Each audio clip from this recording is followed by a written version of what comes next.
નમસ્કાર, હું ડૉક્ટર રસિક પરમાર ને આજે આપણે વાત કરવી છે કવિતાની ભીતરમાં. આજના કવિ છે કલાપી, જેમનું મૂળ નામ સુરસિંહજી તખ્તસિંહજી ગોહિલ, જેઓ સૌરાષ્ટ્રના લાઠીના રાજવી હતા અને યુવાન રાજકુમાર હતા. જેઓએ વર્ષો સુધી ગુજરાતના યુવાનોને કવિતાનું ઘેરો લગાડ્યું. પોતાના પિતા અને મોટા ભાઈના મૃત્યુ થવાથી સગીર વયે તેઓને રાજગાદી પર બેસવાની સ્થિતિ નિર્માણ પામી ત્યારે ખૂબ ઓછી ઉંમરમાં તેઓ રાજા થયા. પરંતુ કવિતા પ્રેમના કારણે તેઓ રાજા કરતાં પણ ચઢિયાતા કવિ થયા. કવિ કલાપી વિશે આપણે બધા જ જાણીએ છીએ, પણ મારે આજે એવી કેટલીક વાતો કરવી છે જે કદાચ ખૂબ ઓછા માણસો સુધી પહોંચે છે. કલાપીને બે પત્નીઓ હતી.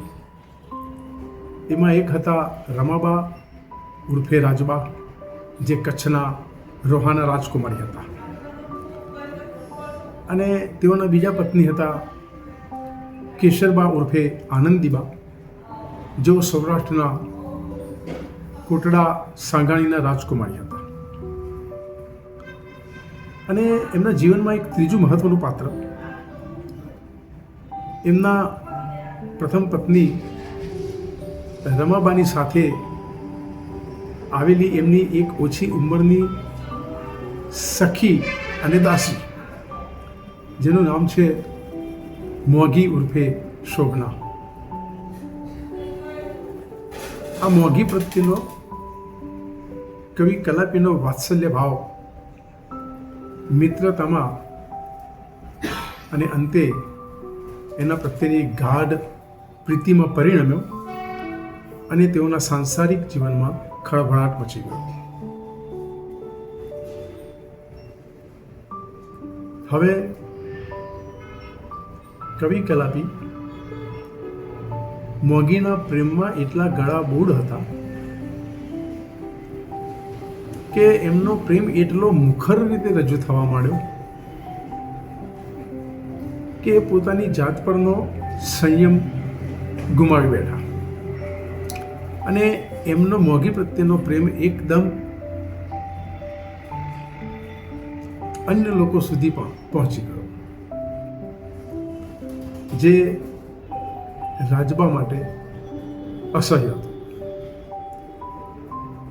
હવે બન્યું એવું કે એકવાર કવિ કલાપી વિદેશ પ્રવાસમાં ગયા ત્યારે એમની અનુપસ્થિતિનો લાભ લઈને રમાબાએ આ મોગીના લગ્ન કોઈ અન્ય પુરુષ સાથે કરાવી દીધા.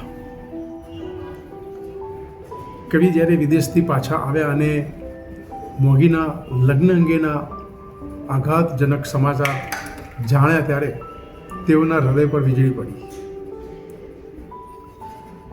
આ વાતને તેઓ સહન કરી શક્યા નહીં અને છેવટે તેમણે મોગીના છૂટાછેડા લેવડાવી દીધા અને એની સાથે લગ્ન કરીને એને પોતાની પત્નીનું સ્વરૂપ આપીને એને મહેલમાં પુનઃ લઈ આવ્યા. હવે મોગીની હાલત ખૂબ જ કફોડી થઈ, કારણ કે એ દાસી તરીકે આવેલી અને રાણી બની ગઈ. એટલે એ રમાબા પ્રત્યે અપરાધ ભાવ અનુભવતી હતી. એ રમાબાની સામે જતાં પણ ડરતી હતી. અને બીજી બાજુ કવિ કલાપી અને હવે પોતાના પતિની પાસે જતાં પણ એ ખૂબ જ ડરની લાગણી અનુભવતી હતી.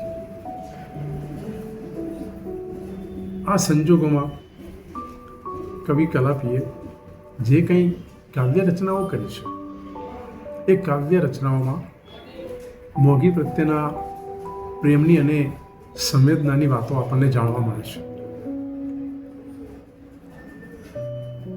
તેઓનો પ્રેમ જ્યારે પૂર જોશમાં ચાલતો હતો ત્યારે કવિ કલાપીએ પોતાની રોમાન્ટિક મિજાજની જે કવિતાઓ લખી છે એમાંનું એક ઉદાહરણ હું આપને આપું કે એમણે લખ્યું કે જ્યાં જ્યાં નજર મારી ઠરે યાદી ભરી ત્યાં આપની. અને પછી એમણે આગળ જતાં લખ્યું છે કે આ ખૂનને ચરખે અને રાતે અમારી ગોદમાં આ દમ બોલી રહી ઝીણી સિતારી આપની. જોઉં અહીં ત્યાં આવતી દરિયાવની મીઠી લહર ને તેની ઉપર ચાલી રહી નાજુક સવારી આપની. એક સમયે આગળ જતા કવિ એટલા રોમાન્ટિક મિજાજમાં આવે છે કે પોતાની રોમાન્ટિક ભાવનાને વ્યક્ત કરતા, પોતાની અવઢવને વ્યક્ત કરતા કવિ લખે છે કે યારી ગુલામી શું કરું તારી સનમ, યારી ગુલામી શું કરું તારી સનમ, ગાલે ચૂમો કે પહાનીએ તૂને સનમ. તો કવિની આ રચનાને કેટલાક સમીક્ષકો સૂફીવાદી કવિતા સાથે સરખાવે છે અને એમના હૃદયના આધ્યાત્મિક ભાવ સાથે એની સરખામણી કરે છે. પરંતુ આ છે કવિ કલાપીનો મિજાજ. હવે મોગીની સાથે લગ્ન કરી લીધા પછી મોગીની જે હાલત થઈ એ એની કફોડી દશાને વ્યક્ત કરતા, એની સંવેદનાને વ્યક્ત કરતા અને પોતાના હૃદયના પશ્ચાતાપના ભાવ રજૂ કરતા કવિ કલાપી લખે છે એક ગા નામના કાવ્યમાં કે તે પંખીની ઉપર પથ્થરો ફેંકતા ફેંકી દીધો, તે પંખીની ઉપર પથ્થરો ફેંકતા ફેંકી દીધો. અને એમાં વર્ણન કરે છે મોગીની મનોદશાનું અને પોતાની વ્યથાનું પણ વર્ણન કરે છે. અને કવિ લખે છે રે રે કિંતુ ફરી કદી હવે પાસ મારી ન આવે, આવે તો એ ડરી ડરી અને ઈચ્છતું ઉડવાને. અને છેલ્લે વ્યથાને ચરમસીમાએ લઈ જતા કવિ કહે છે કે લાગ્યા ગાને વિસરી શકવા કાંઈ સામર્થ્ય ના છે. હૃદય પર જે ઘા થયો છે એને રૂઝાવવા માટેની કોઈ શક્યતાઓ, કોઈ સંભાવના, કોઈ વિકલ્પ નથી. આ કવિની વેદના છે અને મોગીની મનોવ્યથા છે. પરંતુ બબ્બે રાણીઓ અને ત્રીજી દાસીના રૂપમાં પછીથી થયેલી રાણી, ત્રણ રાણીઓને ભોગવ્યા પછી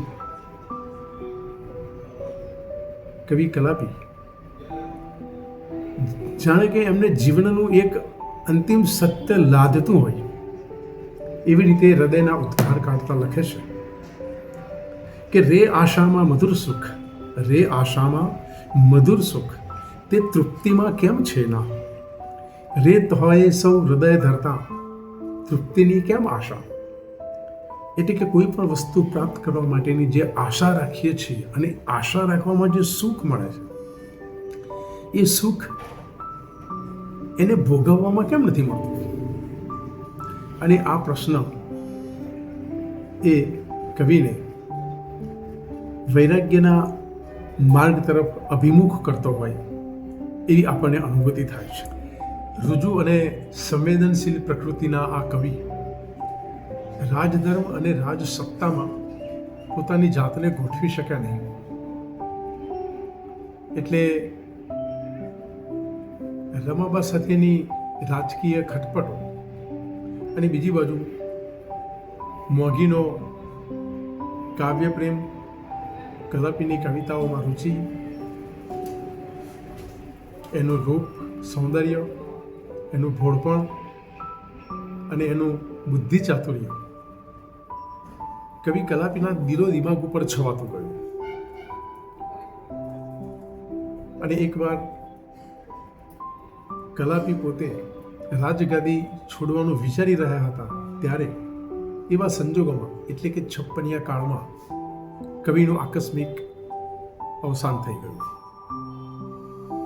કવિને ખોરાકમાં ઝેર આપ્યું હોવાનું પણ માનવામાં આવે છે. કવિ કલાપીના 2 કાવ્ય સંગ્રહો છે, કલાપીનો કિકારવ અને કલાપીનો કાવ્ય કલાપ. કલાપીનો કેકારો એમના કવિ મિત્ર કાંતે કલાપીના અવસાન બાદ 1903માં પ્રકાશિત કર્યો. આમ જોવા જઈએ તો નરસિંહરાવ દિવેટિયા, મણિલાલ દ્વિવેદી, કવિ કાંત અને બાલાશંકર કંથારિયા આ કવિઓની છાયા કવિ કલાપીની કવિતાઓ પર જોવા મળે છે. અને એમાંય કવિ કાંત અને બાલાશંકર કંથારિયા તો કલાપીના અંતરંગ મિત્રો હતા. એવું કહેવાય છે કે કલાપીની કવિતાઓની શરૂઆત જ આ બંને કવિ મિત્રોના માર્ગદર્શનથી થયેલી અને એમની કવિતાઓની માવજત પણ એ જ રીતે થઈ છે.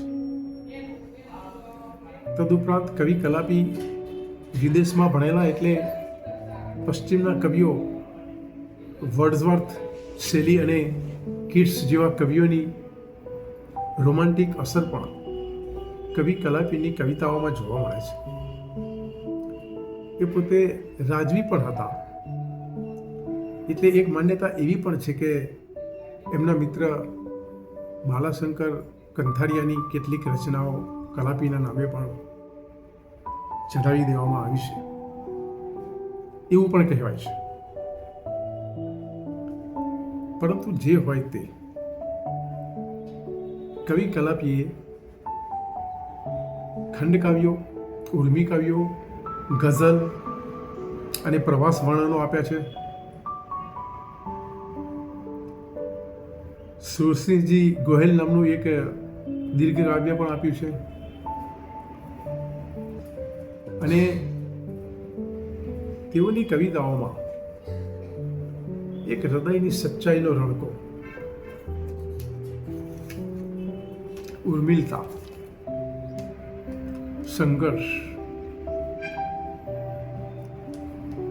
પ્રેમ